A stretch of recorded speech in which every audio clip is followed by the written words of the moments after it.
Alain, propos d'un Normand. Crime passionnel. Tout crime est passionnel. Voilà ce que quelqu'un me disait hier. Et l'on devine bien sur quoi nous discutions. Mais, laissant aux jurés leurs fonctions, que je n'en vis point, je trouve profitable de fixer le sens d'un mot. Et c'est ce que nous fîmes sans trop de peine. On peut bien dire que tout crime est passionnel, en ce sens que le cambrioleur qui tue était bien poussé par la passion de l'or ou du plaisir. Mais il faut remarquer que, dans ce cas-là, il n'y a point de lien de passion, amour, haine, mépris, offense, rancune, entre l'assassin et la victime. Et la passion de l'or ne porte point directement le voleur à tuer. Dans d'autres cas, comme lorsque quelqu'un empoisonne afin d'hériter, la passion de l'or pousse bien directement à tuer, mais il n'y a point de haine, d'offense, de fureur entre l'empoisonné et l'empoisonneur.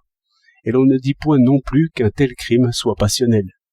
On le dit au contraire lorsque, premièrement, l'assassin et la victime se connaissent et occupent des situations telles que l'un puisse nuire à l'autre. On le dit surtout lorsque l'un des deux a manifesté l'intention de nuire à l'autre.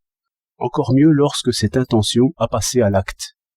Toutes les fois qu'il y a offense réelle, ou seulement présumée, et que le meurtre peut être pris comme une vengeance, le crime est passionnel. Il l'est éminemment lorsqu'il y a de l'amour dans le jeu, parce que les injures dépendent alors des sentiments, des promesses, de mille nuances que le juré ne peut guère apprécier. Le meurtre par jalousie offre le type achevé du crime passionnel. Mais le crime aurait encore ce caractère si un des amoureux, se voyant calomnié auprès de l'autre, se vengeait sur le calomniateur. C'est que les juges, dans ces cas-là, ne peuvent pas offrir une réparation suffisante. Un sentiment est détruit pour toujours, et la vie semble gâtée et sans remède. On pourrait peut-être dire qu'il y a crime passionnel toutes les fois que le meurtre est une riposte à quelque offense, pour laquelle les tribunaux n'offrent point de protection suffisante.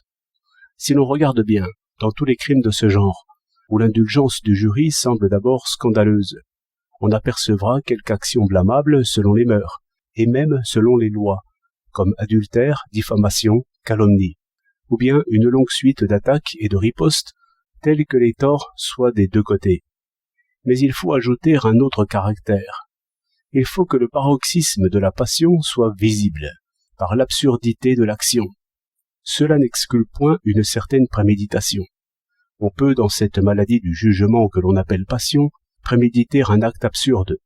J'entends qui va contre la fin que l'on devrait poursuivre. Les fous ont quelquefois de ces ruses. Reste à savoir si l'on peut permettre un crime passionnel. Je vois bien clairement pourquoi les jurés inclinent alors à pardonner. Mais il est dangereux aussi qu'un homme qui songe à se venger puisse croire qu'il a l'opinion pour lui. Je néglige la crainte du châtiment, qui pèse trop peu sans doute dans la colère.